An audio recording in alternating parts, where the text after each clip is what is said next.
I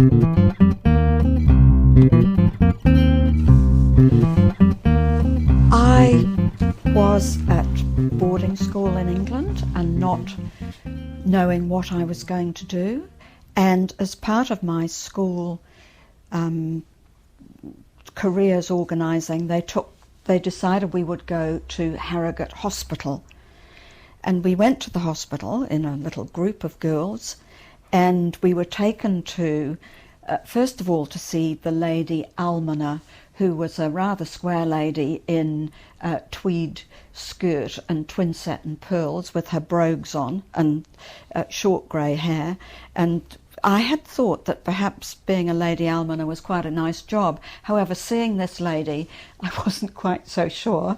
And so we moved on to the next one, which was the occupational therapy department.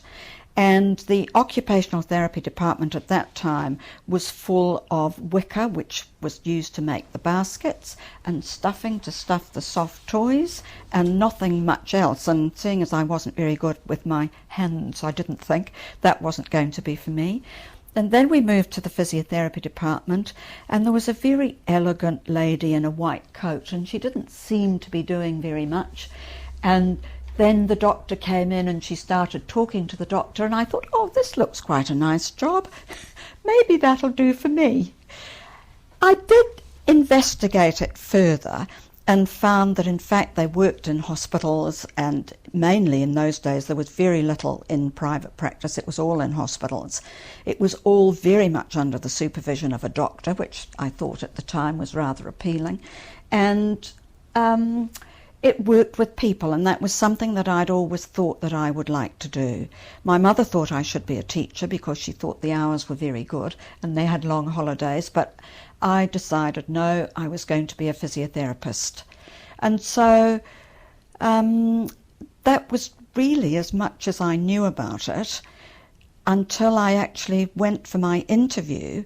I went down to London, to the London hospital, and I was interviewed by a lady who looked very much like the Lady Almoner, except she had very owly glasses on and was called Miss Orme.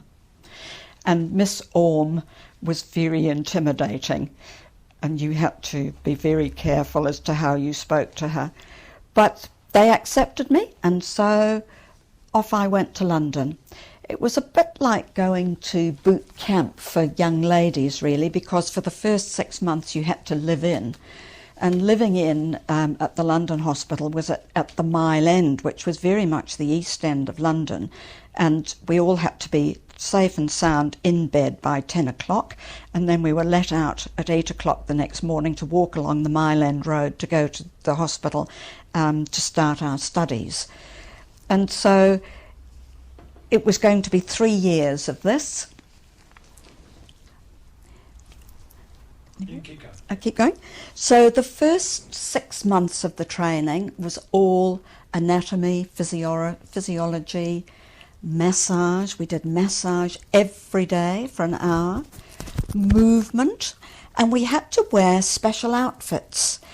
For massage we wore a white coat, and for movement we wore things that looked a bit like rompers, navy blue rompers. There was also electrotherapy. Oh, and physics. Physics was quite a big part of the curriculum because electrotherapy was something that all physiotherapists had to know about. So the first 6 months we really didn't see any patients at all.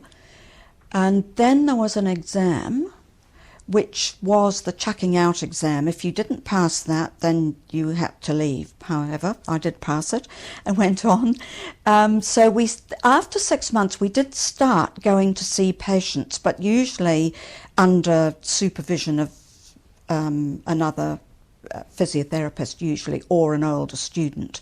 And we were given very prescriptive things to do.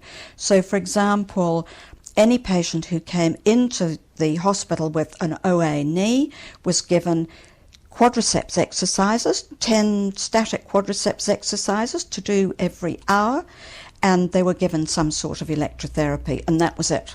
That was their treatment.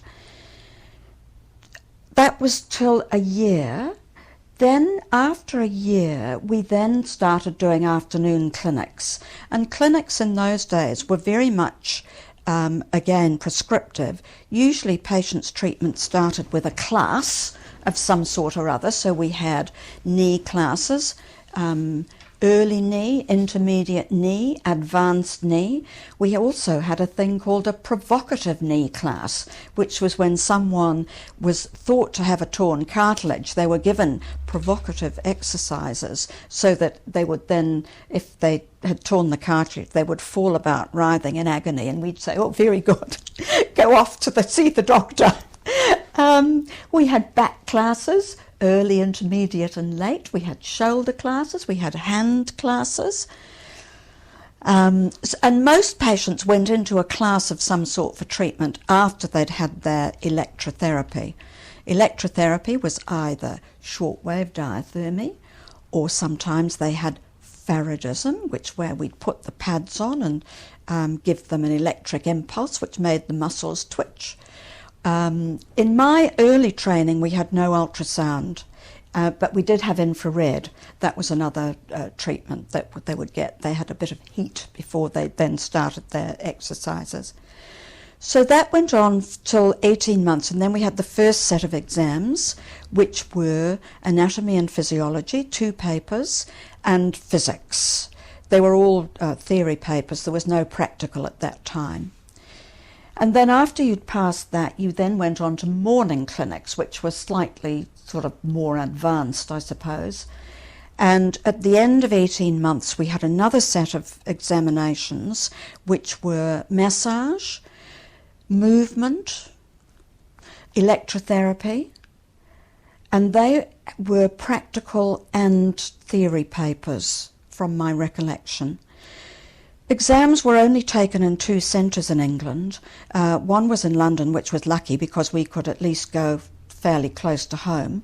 But if you trained anywhere else in the country, you had to actually go to London or Scotland to do your exams, which was quite a stress in itself. So that, after you'd passed those, you then went on to be almost like a fully qualified physiotherapist, because we actually treated patients all day, every day, apart from an hour at lunchtime where we had a lecture. And the lecture was usually on some sort of pathology thing, and we were practicing for our final exam, which was all practical, and there were 3 cases, 2 long cases and a short case, or it might have been 1 long and 2 short. And in that case, you were given a scenario and you had to work out the treatment plan and do the treatment for whatever patient you were given. So that really took us, the training was actually over 3 years. I started in the September and I took my final exams 3 years the following October. And so I started in 1961, September 1961, and I finished in October 1964, and started work in the November 1964.